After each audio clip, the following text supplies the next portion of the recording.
Welcome back to Primetime News. And a special welcome once again to our viewers on OneSpotMedia.com. Up first this evening, the parliamentary opposition is concerned that there could be war in the Caribbean since some countries are recognizing Venezuela's opposition leader as the interim president. Shadow Minister for Foreign Affairs and Foreign Trade Lisa Hanna says it's a dangerous precedent. The development comes even as two Caribbean countries have joined other world superpowers to throw their support behind the interim president. TVJ's Andrea Chisholm has more in this story.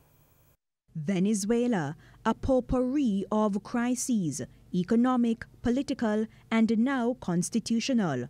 One country, two presidents. In one corner, y lo juro por mi vida, Nicolas Maduro, backed by the likes of Russia and China.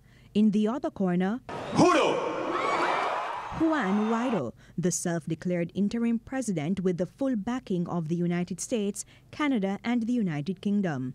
For Jamaica's opposition People's National Party, the recognition of Juan Guaido is a dangerous precedent and a grave departure from international practice, saying that recent developments could lead to military action which will destabilize the Caribbean. Jamaica's opposition party says it subscribes to the principle of non-interference of sovereign states, and it's urging Jamaica's government and CARICOM to mobilize support to assist those in Venezuela. In a release on Wednesday, Jamaica's government did not declare a position on the interim president, stating that it's monitoring developments. Some CARICOM countries have, however, declared their hands. The Bahamas and Haiti have backed Juan Guaido, solidifying their vote at the Permanent Council of the Organization of American States not to recognize the legitimacy of Nicolas Maduro's new term as president of Venezuela.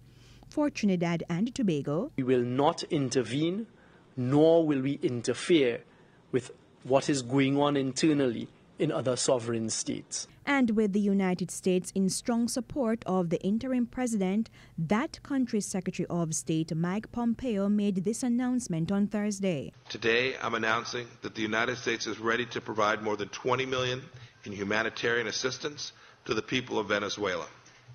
These funds are to help them cope with the severe food and medicine shortages and other dire impacts of their country's political and economic crisis.